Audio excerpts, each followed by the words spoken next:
on the foreign scene, Democratic Republic of Congo records 11 new Ebola. In sports, golf tournament set to honor army officers. Hello and welcome to all our viewers in Nigeria and around the world to News Prime on Global Television, coming to you live from the nation's capital, Abuja. I am Aniti Patrick. A quick reminder that Global Television is on DSTV channel 365 and on Star Times channel 276. Now the news in full.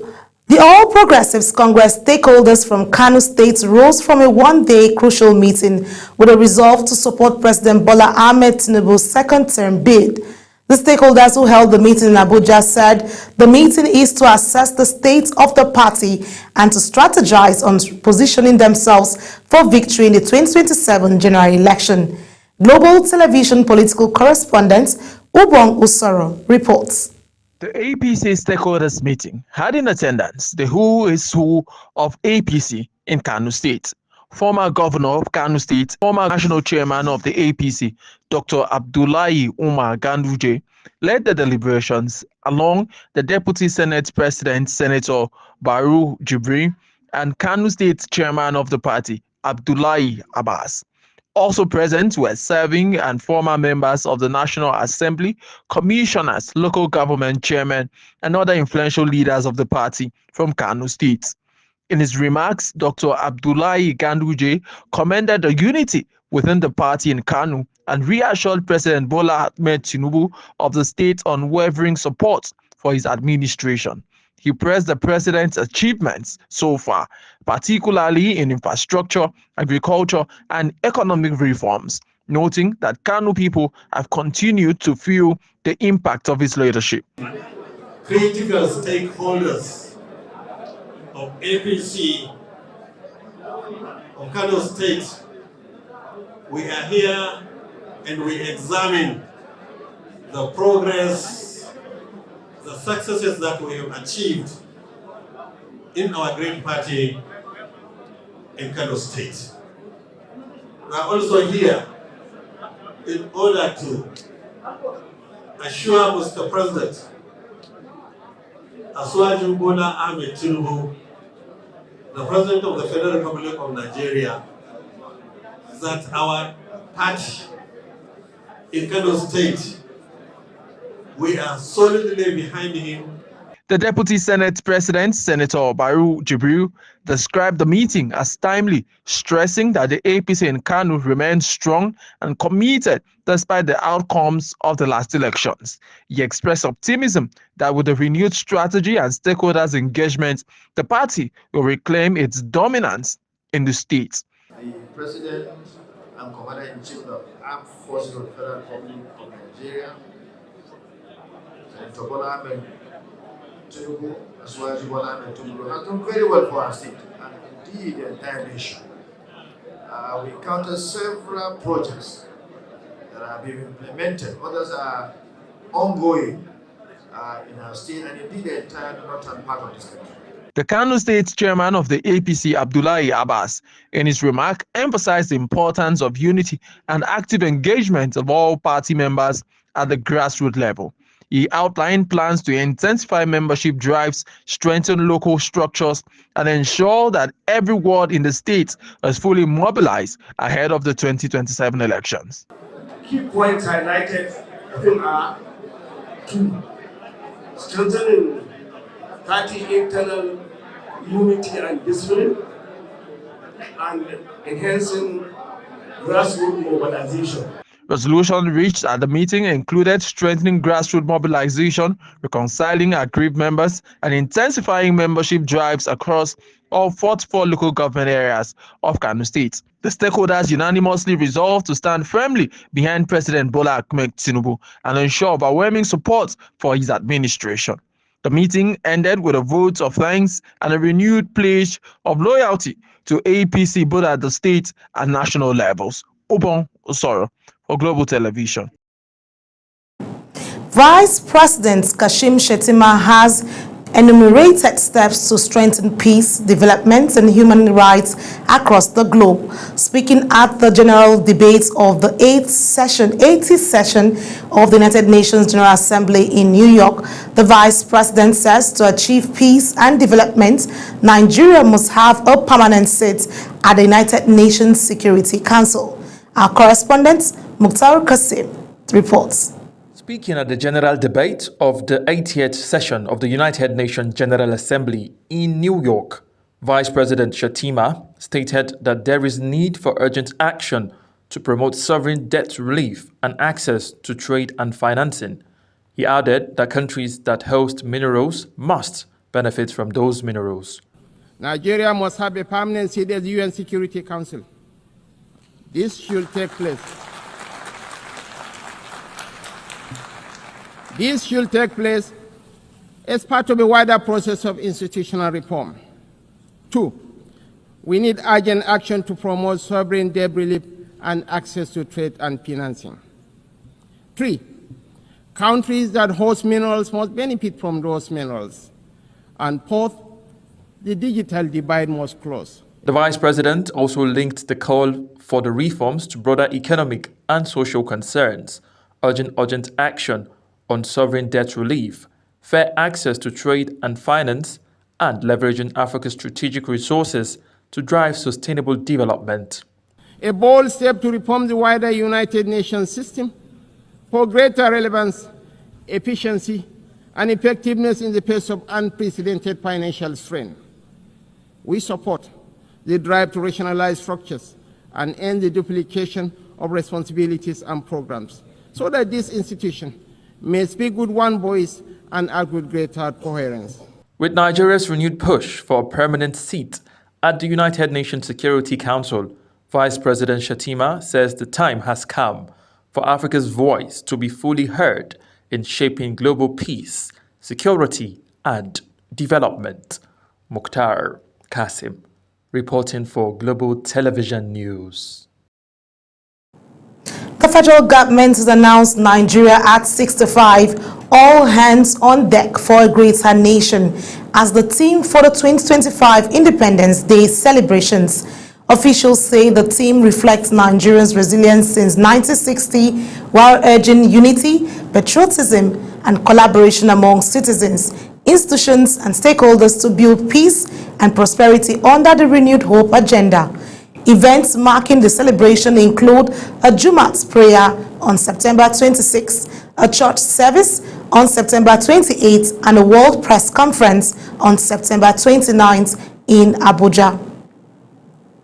President Bola Ahmed Tinubu has flagged off the airlifting of Christian pilgrims to Israel and Jordan from the Sam Mbakwe International Cargo Airport in Owerri, represented by the Secretary to the Government of the Federation, George Akume. The President praised Governor Hope Uzodinma's infrastructural strides and urged pilgrims to be patriotic on their spiritual journey. Global TV's correspondent Amarachi Ibe reports. Sam Mbakwe International Cargo Airport again played host to international flights as Christian pilgrims boarded for Israel and Jordan. Earlier this year, Muslim pilgrims has also been airlifted from the same airport, a development officials says underscores Imo's rising role in aviation. Speaking on behalf of President Tinubu, the Secretary to the Government of the Federation, Senator George Akume, commended Imo's transformation and reminded the pilgrims of their duty to the country. Aside from the spiritual well-being of the people, the governor has also embarked on infrastructural development across all senatorial zones, which is the first of its kind in the history of the state. It is important at this point to admonish the intending Christian pilgrims to show patriotism as they embark on this spiritual journey. Governor Hope Uzodinma described the exercise as a reflection of Nigeria's steady progress under the current administration. He noted that with the bold reforms of Tinubu's administration, Nigeria is moving in the right direction and urged pilgrims to pray for peace. With the bold reforms of the president,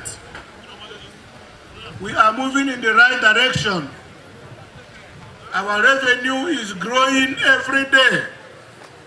So as you journey to the Holy Land, carry Nigeria in your heart. Pray for peace. Pray for prosperity. Pray for unity.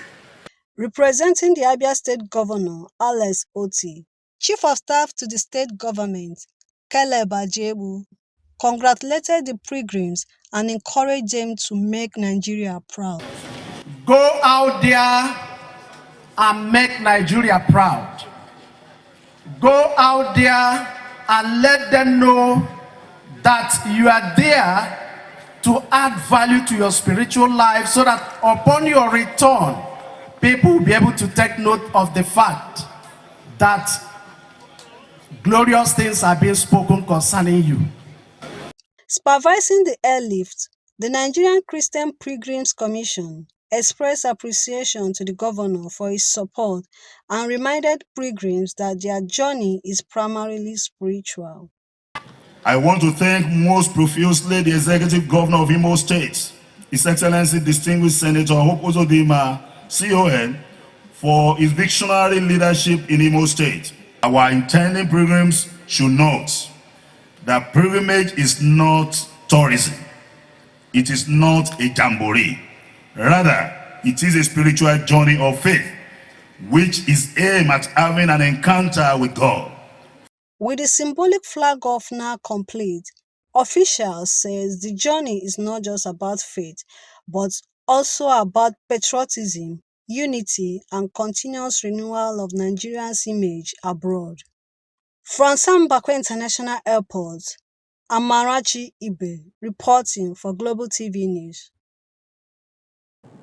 In the continuous implementation and assurance of city and satellite infrastructure, the Federal Capital Territory Minister Nyesom Wike has flagged off the construction of the arterial road N20, linking road N2, N5, Obafemi Awolowo Way to the Airport Expressway to boost infrastructural development within the nation's capital.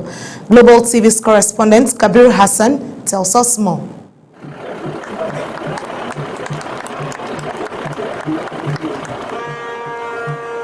The flag-off is part of the ongoing mid-year project of the Federal Capital Territory Administration, approved by the Federal Executive Council, FEC. The project was awarded to Gilmore Construction Company, and when completed, will connect the northern and the southern parts of the city, giving a quick exit from the city center.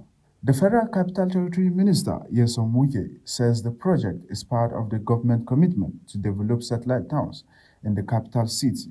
Under the Lily Hope agenda of Mr. President, we can see that the narrative has changed. I want to assure the residents of Abuja, by the grace of God, before the first tenure of Mr. President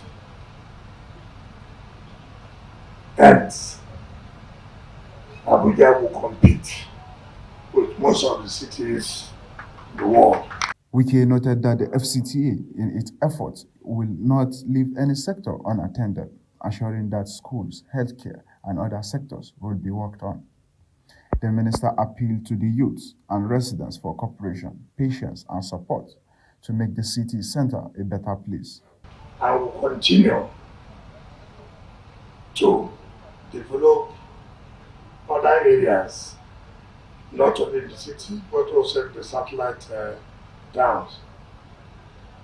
We have very massively started again to reconstruct most of the schools. Now we are also entering into the health sector. I have said that no sector will be left untouched. We will make sure every sector is given the attention that is required. The FCT administration explained that the project will ensure seamless connectivity and enhance Abuja layman transit, as well as security and other infrastructure facilities, which is expected to be completed in 12 months. Kabir Hassan reporting for Global TV News. And away from road infrastructure, the Inspector General of Police, Kayode Egbetokun, has described the late Solomon Arase as the architect of modern policing in Nigeria, and his reforms remain the major foundation of today's policing. Speaking at the night of tribute in Abuja, Egbetokun said Arase was more than just a police officer. He was an institution in himself, defined by intellect, discipline, and humanity. Our correspondent, Kikelemo Okere, has the details. Tribute poured in for former Inspector General of Police, late Solomon Arase, as the Nigerian Police Force and past police chiefs gathered in Abuja to honor his legacy and service to the nation. At a solemn day of tribute, the current Inspector General of Police, Olukayode Egbetokun, described the late Arase as a rare blend of intellect, discipline, and humanism. He says Arase's death is not only a personal loss to his family, but also to the police institution and the nation at large. As Cadet Assistant Inspector General of Police, his career became a lesson in resilience, in excellence, and in the dignity of duty.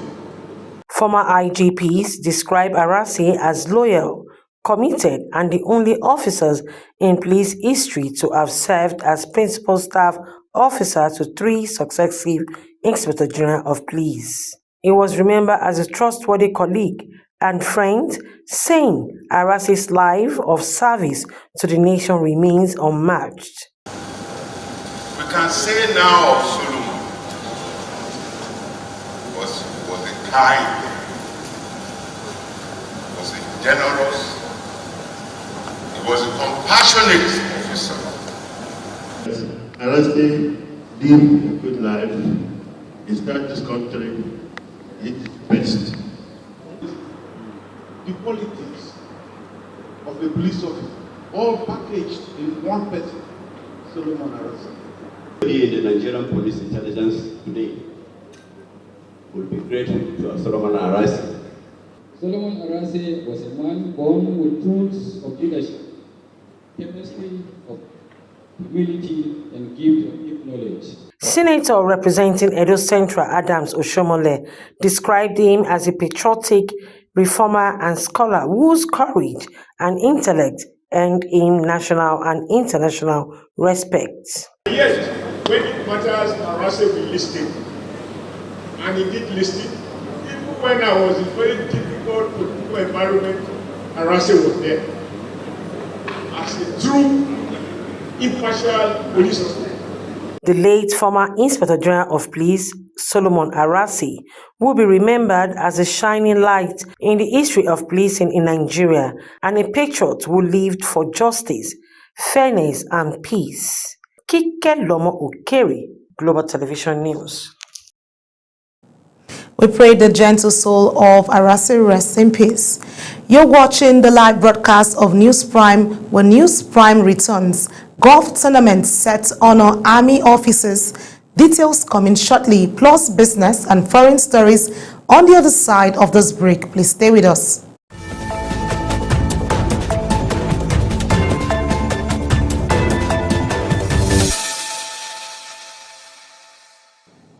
It's good to have you back. In business, President Bola Tinubu has moved to restart all production in Ogoni land in Rivers State. The president disclosed this when he conferred posthumous national honors of Commander of the Order of the Niger (CON) on the late Ogoni for Albert Bade, Edward Kobani, Theophilus Orage, and Samuel Orage. Away from that, the House of Representatives says it will ensure transparency and accountability in the federal government's Naira for crude oil policy. Speaker of the House, Tajuddin Abbas, made the pledge at the inauguration of an ad hoc committee to oversee the policy's implementation. And on the foreign scene, the Democratic Republic of Congo is grappling with a new outbreak of Ebola as health officials have confirmed 11 additional cases in the Bolepe health zone of Kassi province. The outbreak remains concentrated in 6 health areas: Banbale, Bolepe, Komatere, Dikolo, Ngogo, and Migang. The outbreak has claimed 35 lives, including 25 confirmed and 10 probable cases, resulting in an overall case fatality ratio of 61.4%. Notably, 5 health workers are among the confirmed cases. And Turkish President Recep Tayyip Erdogan has arrived Washington, where he will be hosted by President Donald Trump at the White House. From defense to energy deals, Erdogan will be seeking to ink agreements with Trump worth tens of billions of United States dollars. The two leaders are also expected to discuss the situation in the Middle East, including the war in Gaza. In Gaza today, at least 43 Palestinians have been killed by Israeli military strikes on central and southern Gaza, including children among 11 dead in Azazada after their family home was destroyed. Spain and Italy are deploying Navy vessels after activists in the flotilla seeking to break Israeli sea blockade of Gaza said some boats were attacked by drones south of Greece. A drone launched by Yemen's Houthi rebels wounded 22 people in the southern Israeli city of Eilat in a rare breach of Israeli sophisticated missile defense systems. And in sports, President Bola Tinubu has renewed Nigeria's bid to host the 2030 Commonwealth Games, describing the country as the gateway to Africa and stressing its readiness to make history as the first African host. The Games, marking the event's centenary since 1930, will see Nigeria compete with India, which has also submitted a bid with Ahmedabad as its host city. Tinubu urged the Commonwealth to recognize Africa's central place in the future of global sports, with Abuja proposed as Nigeria's host city. Away from that, Nigeria's 65th independence celebration is taking a different swing this year with a golf tournament dedicated to honoring retired and serving officers of the Nigerian Army. This was made known by the chairman local organizing committee, Dr. James Agbohense, to the media at a press conference ahead of the special independence golf tournament in Abuja. Our sports correspondent tells us more. Of the local organizing committee, Dr. James Agbohense, said this tournament is about unity, camaraderie, and above all, honoring the officers who have served the nation. This event is more than just a sporting competition. It is an opportunity to reflect on the values upon which our dear nation was founded. That is unity, perseverance, discipline, and excellence. Beyond golf, this event also represents the growth and development of our club community. Captain of the TYB Golf Club, Major General Samson Jia, represented by the Vice Chairman of the TYB Golf Club, Dr. Ali Peters, says the week-long event will also witness the commissioning of new projects at the club, from a golf practice range to a kart bay and other facilities, the promise to boost the golfing experience. This event is important and unique is because this is the first time we're having an independence tournament in TYB IGRCC. For the first time, we're celebrating the military, retired and serving military officers who have sacrificed so much for this country. And so far, we are looking at entertaining over 400 golfers. And then these golfers will include professionals. We'll also have our caddies and the staff that help this golf course running to play. A member of the local organizing committee, Jumai Adamu, said over 100 women, including 3 pros. And that's it on News Prime, and here's a recap of our stories.